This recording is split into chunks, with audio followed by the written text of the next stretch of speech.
Hello guys, आज मैं तुम्हें 24 जनवरी 2023 का सोल पेपर सीडीपी का कराऊंगी। देखिए आप। नंबर 1, निम्न में से कौन से संवेगात्मक विकास का हिस्सा है? ऑप्शन ए अंतर्व्यक्ति कौशल, ऑप्शन बी अवधान व स्मृति, ऑप्शन सी शारीरिक प्रणाली की क्रिया, ऑप्शन डी प्रतिबोधक और गतिक कौशल। इसका आंसर होगा ऑप्शन ए। इसका आंसर होगा ऑप्शन ए, अंतर्व्यक्तिक कौशल। एक्सप्लेनेशन देखिए। संवेगात्मक विकास के अंतर्गत व्यक्ति का संवेगों के बारे में पता होना, नियंत्रण करना, व्यक्त करना और अतिरिक्त रूप से पारस्परिक संबंधों को संभालने की क्षमता को शामिल किया गया है तथा अंतर्व्यक्तिक कौशल दूसरे लोगों के इरादों, प्रेरणाओं और इच्छाओं को समझने की क्षमता से संबंधित है। अतः अंतर्व्यक्तिक कौशल संवेगात्मक विकास का हिस्सा है। क्वेश्चन 2, कौन से कारक बच्चों के विकास को निर्धारित व प्रभावित करते हैं? ऑप्शन नंबर 1 आनुवांशिकता, सही। ऑप्शन 2 भौतिक वातावरण, ये भी सही। नंबर 3 सामाजिक सांस्कृतिक कारक। देखो जी, बच्चों के विकास को निर्धारित व प्रभावित करते हैं, तीनों कारक करते हैं, आनुवांशिकता भी, भौतिक वातावरण भी और सामाजिक सांस्कृतिक कारक भी। इसका आंसर होगा एक दो। इसका आंसर होगा 1 2 तीनों हैं। अब देखिए, ऑप्शन ए में ए 1 2, ऑप्शन बी में ए 1 2, ऑप्शन 3 में 2 3 और 2 और 3, ऑप्शन डी में 1 2 3। इसका आंसर होगा ऑप्शन डी। बच्चों के विकास को आनुवांशिकता, भौतिक वातावरण तथा सामाजिक सांस्कृतिक कारक, ये तीनों प्रभावित व निर्धारित करते हैं। बालक को अपने माता पिता से जो भी गुण प्राप्त होते हैं वो वंशानुक्रम के माध्यम से होते हैं। वातावरण के कारण बालक की मानसिक शक्ति, कल्पना शक्ति तथा तर्क शक्ति प्रभावित होती है। बालक की सामाजिक आर्थिक स्थिति का भी प्रभाव उसके विकास पर पड़ता है। अतः निर्धन परिवार के बच्चे अधिक अवसर प्राप्त न करने के कारण पीछे रह जाते हैं, जबकि शहर के बच्चों को बेहतर सामाजिक एवं सांस्कृतिक वातावरण मिलने के कारण उनका मानसिक व सामाजिक विकास स्वाभाविक रूप से अधिक होता है। क्वेश्चन 3,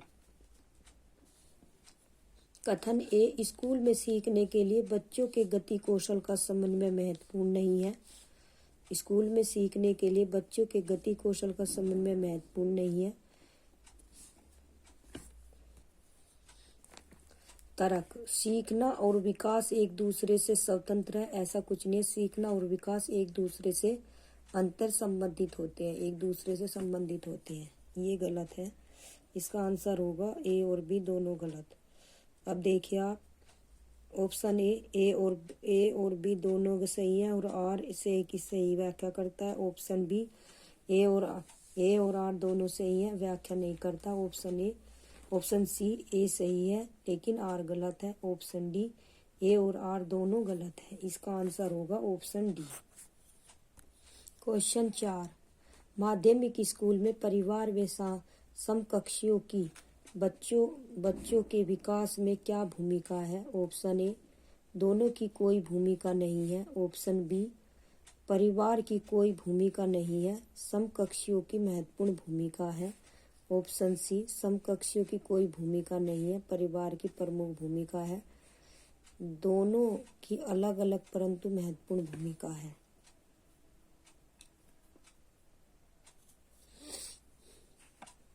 इसका आंसर होगा ऑप्शन डी। क्वेश्चन 5, एक विद्यार्थी शाब्दिक कथन के तर्क को बिना वास्तविक परिस्थिति से संबंधित किए विवेचित कर लेता है। पियाजे के अनुसार विद्यार्थी संज्ञानात्मक विकास की किस अवस्था में है? ऑप्शन ए औपचारिक संक्रियात्मक अवस्था, ऑप्शन बी पूर्व संक्रियात्मक अवस्था, ऑप्शन सी मूर्त संक्रियात्मक अवस्था, ऑप्शन डी संवेदी गामक अवस्था। इसका आंसर होगा ऑप्शन ए औपचारिक संक्रियात्मक अवस्था। क्वेश्चन 6, जीन पियाजे के अनुसार बच्चों की सोच वयस्क को खाली स्थान होती है से गुणात्मक रूप से भिन्न, से मात्रात्मक रूप से भिन्न, से कम, से 72। इसका आंसर होगा ऑप्शन ए, से गुणात्मक रूप से भिन्न।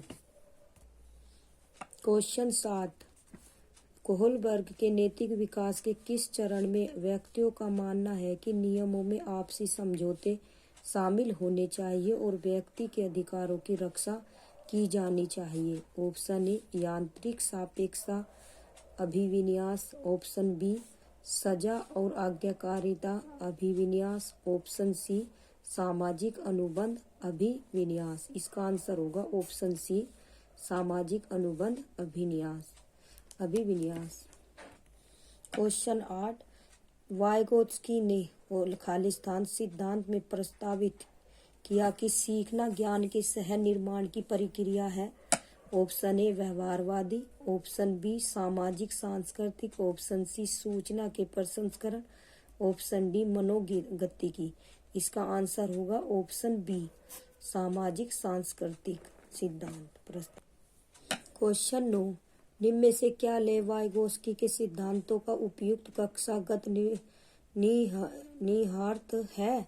ऑप्शन ए, बच्चों से अपेक्षा रखनी चाहिए कि वे पूर्ण रूप से खुद से चीजों को खोज पाए। ऑप्शन बी, बच्चों में वांछनीय व्यवहार को बढ़ावा देने के लिए उन्हें इनाम देने चाहिए। ऑप्शन सी, बच्चों में अवांछनीय व्यवहार को कम करने के लिए सजा देनी चाहिए। ऑप्शन डी, बच्चों को सीखने में मार्गदर्शन व सहायता करनी चाहिए। इसका आंसर होगा ऑप्शन ए। क्यों? बच्चों से अपेक्षा रखनी चाहिए कि वे पूर्ण रूप से खुद से चीजों को खोज पाएंगे। इसका आंसर होगा ऑप्शन ए। सॉरी, इसका आंसर ए नहीं होगा, इसका आंसर डी होगा। बच्चों का सीखने में मार्गदर्शन करना चाहिए, वे सहायता करनी चाहिए। मैंने क्वेश्चन में ये नहीं देखा था, ये अपेक्षा, सॉरी गलती होगी। इसका आंसर होगा डी। बच्चों का सीखने में मार्गदर्शन व सहायता करनी चाहिए, यह लेव वाइगोत्स्की के सिद्धांतों का उपयुक्त कक्षागत निहितार्थ है। इस संबंध में लेव वाइगोत्स्की का मचान पाठ या आधारभूत सहायता का एक सिद्धांत है जो एक से अधिक सूचित व्यक्ति की मदद से एक छात्र की जानकारी को सीखने की क्षमता पर केंद्रित है। इसमें शिक्षक एक सुविधादाता के रूप में कार्य करते हैं और समस्या को हल करते समय बच्चों के किसी बिंदु पर अटकने पर संकेत और इशारे प्रदान करते हैं। क्वेश्चन 10, रोमा जसप्रीत को एक क्रॉस वर्ण पहेली सुलझाने में संकेत व इशारे देकर मदद करती है। जब तक जसप्रीत उसे करने में बेहतर न हो जाए, रोमा का धीरे धीरे कर अपनी मदद कम करना निम्न में से किसका उदाहरण है? ऑप्शन ए, पाठ का। इसका आंसर होगा पाठ, सहायता करना। रोमा जसप्रीत को एक क्रॉस वर्ण पहेली सुलझाने में संकेत व इशारे देकर मदद करती है। जब तक जसप्रीत उसे करने में बेहतर ना हो जाए, रोमा का धीरे धीरे कर अपनी मदद कम करना पाठ का उदाहरण है। इसके फोल्डिंग एक प्रकार की शिक्षण प्रक्रिया है जिसमें बच्चों को दिए गए जाने वाले निर्देश की मात्रा तथा स्वरूप उसके विकास के स्तर के अनुरूप होता है। बच्चों को दिया जाने वाला समर्थन या सहयोग तब वापस ले लिया जाता है जब बच्चा स्वतंत्र रूप से किसी काम को करने लग जाता है। इस प्रक्रिया में बड़े या शिक्षक की तरफ से उस समय समर्थन वापस लिया जाता है जब बच्चा उस क्षमता आत्मविश्वास के साथ कोई काम करना सीख जाता है। क्वेश्चन 11, कथन ए, एक प्रगतिशील कक्षा में शिक्षिका को होना चाहिए, बच्चों को नियंत्रण में रखना चाहिए। तर्क, बच्चे तभी सीखते हैं जब शिक्षक उन पर पूर्ण रूप से नियंत्रण रखते हैं। गलत, नियंत्रण तो रखना ही नहीं है। ऑप्शन ए और आर दोनों सही हैं और आर सही व्याख्या करता है ए की। ऑप्शन बी ए और आर दोनों सही है। आर सही व्याख्या नहीं करता, ए की। ऑप्शन सी ए सही है लेकिन आर गलत है। ऑप्शन डी ए और आर दोनों गलत है। इसका आंसर होगा ऑप्शन डी। प्रगतिशील किसे कहते हैं? देखिए आप, प्रगतिशील कक्षा, एक प्रगतिशील कक्षा में शिक्षिका को होना चाहिए और बच्चों को नियंत्रण में रखना चाहिए, क्योंकि बच्चे तभी सीखते हैं जब शिक्षक उन पर पूर्ण रूप से नियंत्रण रखते हैं। यह कथन ए और तर्क आर पूर्णतः गलत है, क्योंकि प्रगतिशील कक्षा बालक की क्षमता में विकास रखती है। इसमें बालक को केंद्र में रखकर शिक्षण कार्य कराया जाता है तथा पाठ्यक्रम का स्वरूप लचीला होता है, क्योंकि प्रगतिशील कक्षा इस मत में विश्वास करती है कि बच्चे तभी सीखते हैं जब उन्हें बिना किसी नियंत्रण, जब कोई नियंत्रण नहीं होता बच्चों पर, बच्चे तभी सीखते हैं, करके स्वयं करके सीखने का अवसर दिया जाता है, तब सीखते हैं। क्वेश्चन 12, रिक्त स्थान वाले व्यक्ति अपने पूर्व ज्ञान के आधार पर संबंध बनाने में सक्षम होते हैं और विचारों के बीच वर्गीकरण, पेंटिंग और संबंधों को गहराई से देख पाते हैं। ऑप्शन ए तर्क गणितीय बुद्धि। ऑप्शन बी शारीरिक गति संवेदनात्मक बुद्धि। ऑप्शन सी अंतर्वैयक्तिक बुद्धि। ऑप्शन डी भाषाई बुद्धि। इसका आंसर होगा ऑप्शन ए तर्क गणितीय बुद्धि। तर्क गणितीय बुद्धि वाले व्यक्ति अपने पूर्व ज्ञान के आधार पर संबंध बनाने में सक्षम होते हैं और विचारों के बीच और वर्गीकरण, पेंटिंग और संबंधों को गहराई से देख पाते हैं। व्यक्तियों में तार्किक रूप से समस्याओं का विश्लेषण करने, गणितीय संचालन करने और वैज्ञानिक रूप से मुद्दों की जांच करने की क्षमता होती है। क्वेश्चन 13, सह शिक्षा कक्षा में लड़कों के लिए एक शिक्षक की सह शिक्षा का टिप्पणी बहादुर बनो और लड़कियों की तरह कमजोर व्यवहार मत करो किसका बढ़ावा देगा? जेंडर समता को। ऑप्शन बी जेंडर रूढ़िवादिता को। इसका आंसर होगा ऑप्शन बी जेंडर रूढ़िवादिता को। क्वेश्चन 14, निम्न में से कौन सतत एवं समग्र मूल्यांकन के प्रमुख अभिलक्षण है? ऑप्शन नंबर 1, इसका प्राथमिक उद्देश्य विद्यार्थियों का पृथक्करण व नामीकरण है, नहीं। ऑप्शन 2, यह शिक्षकों को अपने शिक्षा शास्त्र पर मदद करने के अवसर देता है। नंबर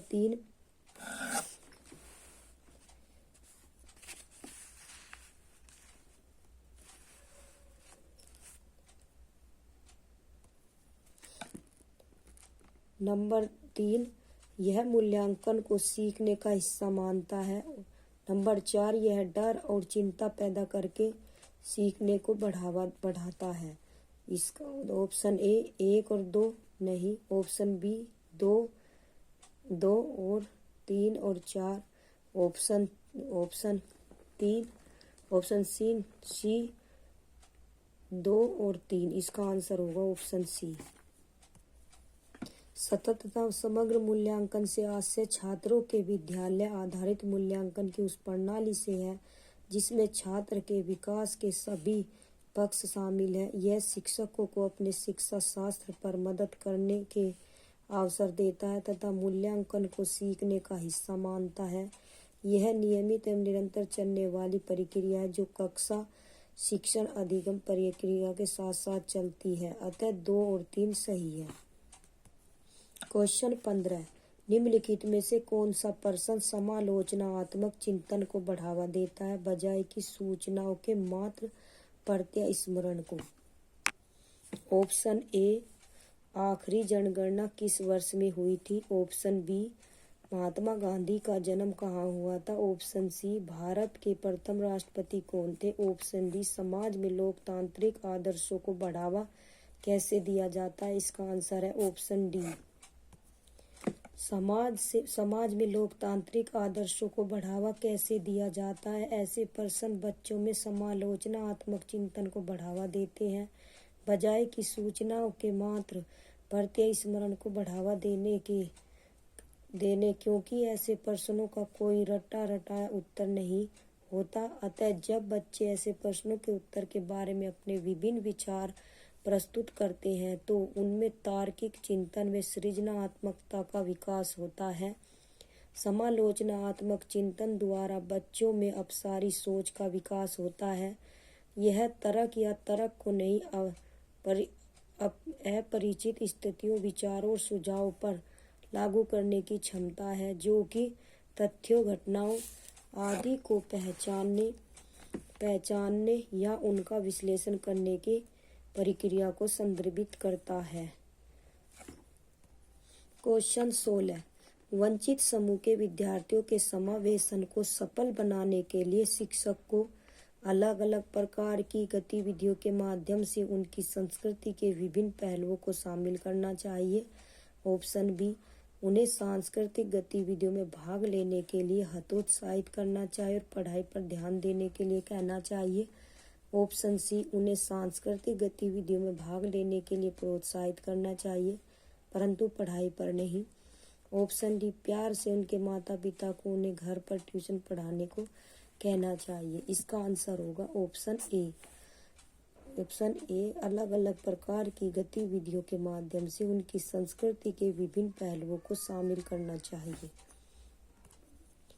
वंचित समूह के विद्यार्थियों के समावेशन को सफल बनाने के लिए शिक्षकों को अलग अलग प्रकार की गतिविधियों के माध्यम से उनकी संस्कृति के विभिन्न पहलुओं को शामिल करना चाहिए, जिससे कि वे स्वयं को हीन व पिछड़ा न समझते हुए अत्यंत ही उत्साह के साथ उन गतिविधियों में अपनी भागीदारी दिखाते हुए सार्थक अधिगम कर सके, जिससे कि एक प्रभावी कक्ष का निर्माण हो सके।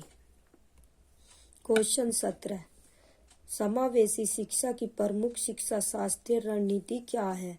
सहयोग, पृथक्करण, नकारात्मक भेदभाव, नामीकरण। इसका आंसर होगा ऑप्शन ए, सहयोग। क्वेश्चन 18। एक शिक्षक को वंचित समूह के विद्यार्थियों के समावेशन के लिए क्या करना चाहिए? ऑप्शन ए, एक ऐसी कक्षा नीति का निर्माण करना चाहिए जहां पर वैयक्तिक कक्षा नीति का निर्माण करना चाहिए जहां पर वैयक्तिक भिन्नताओं को स्वीकारा जाए और प्रत्येक बच्चे को महत्व दिया जाए। ऑप्शन बी, बच्चों की शैक्षणिक क्षमताओं की पहचान करके समान क्षमताओं वाले बच्चों के समूह बनाए जाए। नहीं। ऑप्शन सी, बच्चों को उनकी जाति के आधार पर अलग अलग समूह में बांटा जाए। ऑप्शन डी, उन्हें पाठ्य पुस्तक आधारित ज्ञान का पुनरुत्पादन करने के लिए बढ़ावा दिया जाए, भले ही वह उनके लिए अर्थहीन हो। इसका आंसर होगा ऑप्शन ए।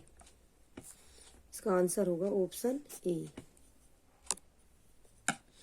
क्वेश्चन 19। एक बच्ची के बुद्धि परीक्षण के स्कोर यह दर्शाते हैं कि वह औसत से ऊपर है, वह कक्षा में नियमित तथा क्रियाशील है, उसके गणित के ग्रेड तथा लिखने का कौशल अच्छा है, परंतु जब उसे सुस्वर पाठन करने के लिए कहा जाता है तो उसका निष्पादन बुरा होता है। बच्ची में किसके लक्षण होने की संभावना है? डिसग्राफिया के। ऑप्शन बी, डिसकैलकुलिया के। ऑप्शन सी, डिसलेक्सिया के। इसका आंसर होगा डिसलेक्सिया के, ऑप्शन सी। बच्चों के बुद्धि परीक्षण के स्कोर यह दर्शाते हैं कि वह औसत से ऊपर है, वह कक्षा से नियमित तथा क्रियाशील है, उसके गणित के ग्रेड तथा लिखने का कौशल अच्छा है, परंतु उसे सुस्वर पाठन करने के लिए कहा जाता है तो उसका निष्पादन बुरा होता है। बच्चों में डिसलेक्सिया होने की संभावना है। डिसलेक्सिया सीखने समझने में होने वाली कठिनाई है जो पढ़ने में दिक्कत, लिखने और वर्तनी की समस्याओं का कारण बनती है। यह बुद्धि को प्रभावित नहीं करती, लेकिन बच्चे सीधे अक्षर को उल्टा लिखते हैं, जो एक तरह की अधिगम अक्षमता है। क्वेश्चन 20। बिना ऊब के किसी कार्य को रचनात्मकता क्या है? ऑप्शन ए, बिना ऊब के किसी कार्य को बार बार करने की क्षमता। ऑप्शन बी, लंबे गद्यांशों को रटने की क्षमता। ऑप्शन सी, अपसारी ढंग से सोचने की क्षमता। ऑप्शन डी, दूसरों की नकल जो होगा तो करने की क्षमता। इसका आंसर होगा ऑप्शन सी, तो अपसारी ढंग से सोचने की क्षमता। रचनात्मकता वह योग्यता है जो व्यक्ति को किसी समस्या का समाधान खोजने के लिए नवीन ढंग से सोचने व विचार करने के लिए समर्थ बनाती है। अतः अपसारी ढंग से सोचने की क्षमता ही रचनात्मकता है। क्वेश्चन 21, सामाजिक रचनात्मक परिप्रेक्ष्य में सीखने को किस प्रकार देखा जाता है? सक्रिय और सामाजिक प्रक्रिया के रूप में, ज्ञान के निष्क्रिय अर्जन की प्रक्रिया में, व्यवहार में अपेक्षाकृत स्थायी परिवर्तन में, उत्तेजना और प्रतिक्रिया के बीच अनुबंध।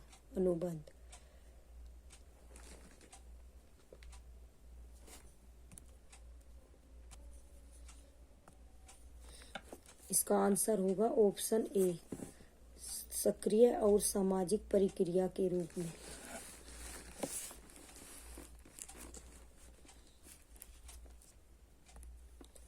सामाजिक रचनात्मक परिप्रेक्ष्य में सीखने को सक्रिय और सामाजिक प्रक्रिया के रूप में देखा जाता है। सामाजिक रचनात्मकवाद इस शोध पर आधारित है कि सामाजिक प्रक्रिया अधिगम और संज्ञानात्मक विकास के लिए केंद्रीय है। यह ज्ञान को एक सामाजिक निर्माण के रूप में मानता है और अधिगम एक संज्ञानात्मक विकास के सामाजिक पहलुओं को प्राथमिकता देता है। इनमें से कुछ सामाजिक पहलू भाषा, संस्कृति, दैनिक जीवन की प्रथाएं, भौतिक वस्तुएं, पारंपरिक संपर्क, सहकर्मी संपर्क और व्याकरण और प्रतीक है, उपकरण और प्रतीक है। क्वेश्चन 22, आंतरिक अभिप्रेरण का उदाहरण क्या है? प्रथम, पुरस्कार पाने के लिए पढ़ना, अपनी उत्सुकता की संतुष्टि के लिए सीखना। ऑप्शन सी, सराहना पाने के लिए काम पूरा करना, साइकिल पाने के लिए प्रथम आना। इसका आंसर होगा अपनी उत्सुकता की संतुष्टि के लिए सीखना, ऑप्शन बी। आंतरिक अभिप्रेरणा स्वाभाविक मानवीय प्रवृत्ति है। हम व्यक्तिगत रुचियों को आगे बढ़ाएं और अपनी क्षमताओं का प्रयोग करें। जब हम आंतरिक रूप से प्रेरित होते हैं तो हमें प्रलोभन या दंड की आवश्यकता नहीं होती, क्योंकि गतिविधि स्वयं संतोषजनक और पुरस्कृत होती है। इसे आकांक्षा के स्तर के रूप में भी जाना जाता है। अतः अपनी उत्सुकता की संतुष्टि के लिए सीखना आंतरिक अभिप्रेरणा का उदाहरण है। क्वेश्चन 23, कथन, प्रभावी शिक्षण में छात्रों के साथ सकारात्मक संबंध बनाना और उनकी भावनात्मक जरूरतों को महत्व देना शामिल है। सही है। तर्क, भावनाएं और सीखना परस्पर संबंधित है, ये भी सही है। इसका आंसर होगा ए और बी दोनों सही है और आर ए की सही व्याख्या करता है। अब देखिए आप, ऑप्शन ए और आर दोनों सही है और आर सही व्याख्या करता है ए की। इसका आंसर होगा ऑप्शन ए। क्वेश्चन 24, महारत उन्मुखी विद्यार्थी हैं, सीखने के लिए लक्ष्य तय करते हैं। ऑप्शन बी, मानते हैं कि क्षमता स्थिर व स्थायी है। नंबर 3, बहुत ही आसान लक्ष्य करते हैं या कोई लक्ष्य तय नहीं करते। अपने सीखने की सुसाध्य करने के लिए दूसरों की सहायता व मदद लेते हैं। इसका आंसर होगा चौथा और पहला और चौथा। सीखने के लिए लक्ष्य तय करते, पहला और चौथा। देखिए कौन से ला ऑप्शन, 1 और 2, 3 और 2, 1 और 4। इसका आंसर होगा ऑप्शन सी। जो विद्यार्थी महारत उन्मुख होते हैं वे प्रयास पर ध्यान केंद्रित करते हैं, सीखने के लिए लक्ष्य तय करते हैं, उपयुक्त सीखने की रणनीतियों का उपयोग करते हैं तथा ऐसे विकल्प चुनते हैं जो चुनौतीपूर्ण व आकर्षक होते हैं। महारत उन्मुखी विद्यार्थी अपने सीखने को सुसाध्य करने के लिए दूसरों की सहायता व मदद लेते हैं तथा सीखने की दिशा में एक सकारात्मक अभिविन्यास विकसित करते हैं। क्वेश्चन 25, बच्चों के द्वारा प्रश्न पूछने। को नज़रअंदाज करना चाहिए, पर उन्हें सजा होनी चाहिए, की अनुमति नहीं दी जानी चाहिए, को प्रोत्साहित किया जाना चाहिए। इसका आंसर होगा ऑप्शन डी, को प्रोत्साहित किया जाना चाहिए। क्वेश्चन 26, विद्यार्थी प्रभावी तरीके से तब सीखते हैं जब शिक्षक उनसे किसी प्रकार की अपेक्षाएं नहीं रखते। ऑप्शन बी, उनसे बहुत कम स्तर की अपेक्षाएं रखते हैं। ऑप्शन सी, उन्हें किसी तरह की स्वायत्तता प्रदान नहीं करते। ऑप्शन डी, खोज अधिगम द्वारा अन्वेषण की प्रक्रियाओं पर ध्यान देते हैं। इसका आंसर होगा ऑप्शन डी। एक्सप्लेनेशन, विद्यार्थी प्रभावी तरीके से तब सीखते हैं जब शिक्षक खोज अधिगम द्वारा अन्वेषण की प्रक्रियाओं पर ध्यान देते हैं, क्योंकि खोज विधि में छात्र स्वयं खोज करके सीखते हैं। शिक्षक का कार्य केवल पथ प्रदर्शक का होता है, जो उचित समय पर गलतियां सुधारने में सहायता करता है। छात्र जैसे जैसे कार्य तथा प्रयोग करते जाते हैं, वैसे वैसे उन्हें नवीन ज्ञान की प्राप्ति हो जाती है और इस प्रकार वे सार्थक व प्रभावी अधिगम करते हैं। क्वेश्चन 27, शिक्षण अधिगम प्रक्रिया के दौरान शिक्षक द्वारा बच्चों को लगातार नए अन्वेषण, खेल और विभिन्न व्यवहारिक गतिविधियों के माध्यम से नया ज्ञान के सर्जन के लिए प्रोत्साहित किया जाता है। यह उदाहरण है नंबर 1, एक प्रगतिशील कक्षा का जिसमें बच्चों को करके सीखने का अवसर एवं उनकी सक्रिय भागीदारी है। नंबर 2, परंपरागत कक्षा का जिसमें शिक्षण अधिगम प्रक्रिया में शिक्षक की सक्रिय भागीदारी है। नंबर 3, एक ऐसी कक्षा जिसमें शिक्षक किताबी ज्ञान से अलग हटकर बाल केंद्रित विधियों से अधिगम कराने को महत्व देता है। नंबर 4, एक ऐसी कक्षा जिसमें शिक्षक को अधिगम कराने के अन्य तरीकों की जानकारी नहीं है। ऑप्शन ए और 2, ऑप्शन बी 1 और 2, ऑप्शन सी 3 और 4, ऑप्शन डी 2 और 4। इसका आंसर होगा ऑप्शन ए 1 और 2। एक्सप्लेनेशन, शिक्षक अधिगम प्रक्रिया के दौरान शिक्षक द्वारा बच्चों को लगातार नए अन्वेषण, खेल और विभिन्न व्यवहारिक गतिविधियों के माध्यम से नया ज्ञान सर्जन करने के लिए प्रोत्साहित किया जाता है। यह उदाहरण एक प्रगतिशील कक्षा का है जिसमें बच्चों को करके सीखने का अवसर दिया जाता है एवं उनकी सक्रिय भागीदारी होती है, तथा इसके साथ ही यह परंपरागत कक्षा का भी एक उदाहरण है जिसमें शिक्षण अधिगम प्रक्रिया में शिक्षक की सक्रिय भागीदारी है। क्वेश्चन 28, शिक्षार्थियों के विविध प्रकार के समूह को पढ़ाते समय शिक्षक को उनके सामाजिक और सांस्कृतिक संदर्भ के बारे में किसी भी तरह की चर्चा नहीं करनी चाहिए। ऐसा नहीं है, चर्चा करनी चाहिए, ये गलत है। सामाजिक और सांस्कृतिक संदर्भ अधिगम में से किसी भी प्रकार की भूमिका नहीं निभाते, ये भी गलत। इसका आंसर होगा ए और बी दोनों गलत। ऑप्शन ए और आर दोनों सही है और आर सही व्याख्या करता है ए की। ऑप्शन बी, ए और आर दोनों सही है और आर सही व्याख्या नहीं करता ए की। ऑप्शन सी, ए सही है लेकिन आर गलत है। ऑप्शन डी, ए और आर दोनों गलत है। इसका आंसर होगा ऑप्शन डी। एक्सप्लेनेशन, शिक्षार्थियों के विविध प्रकार के समूह को पढ़ाते समय शिक्षक को उनके सामाजिक सांस्कृतिक संदर्भ के बारे में किसी भी तरह की चर्चा नहीं करना चाहिए। ये कथन गलत है, क्योंकि यदि बच्चों से उनके सामाजिक सांस्कृतिक संदर्भ के बारे में चर्चा नहीं की जाएगी तो उनमें सामाजिकरण की सीख नहीं प्राप्त हो पाएगी और वे पूर्ण ज्ञान प्राप्त नहीं कर पाएंगे, क्योंकि सामाजिक और सांस्कृतिक संदर्भ अधिगम में अत्यंत महत्वपूर्ण भूमिका निभाते हैं। अतः यह तर्क भी गलत है। सामाजिक सांस्कृतिक संदर्भ के अधिगम में कोई भूमिका नहीं है। क्वेश्चन 29, छात्रों के बीच गहरी संप्रत्यात्मक समझ को विकसित करने के लिए एक शिक्षक को अवधारणाओं को याद करने पर ध्यान देना चाहिए। ऑप्शन बी, प्रत्यक्ष निर्देश के तरीकों का उपयोग करना चाहिए। ऑप्शन सी, संसाधन के लिए प्रावधान करना चाहिए जिससे करके सीखने को सुसाधित किया जा सके। ऑप्शन डी, मौखिक प्रस्तुतिकरण करना चाहिए और बच्चों को प्रश्न पूछने से हतोत्साहित करना चाहिए। ये भी नहीं होगा। इसका आंसर होगा ऑप्शन सी।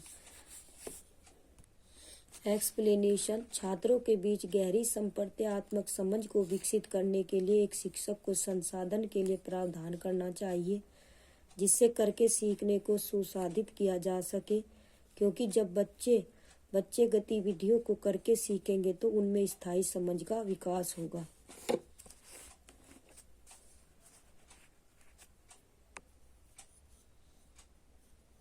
क्वेश्चन 30, विविध भौतिक शिक्षण सामग्री का उपयोग करने से बच्चों को सीखने की अवधारणाओं में किस क्रम में मदद मिलती है? ठोस से अमूर्त, ऑप्शन बी अपरिचित से परिचित, ऑप्शन सी उच्च क्रम से निचले क्रम, ऑप्शन डी जटिल से सरल।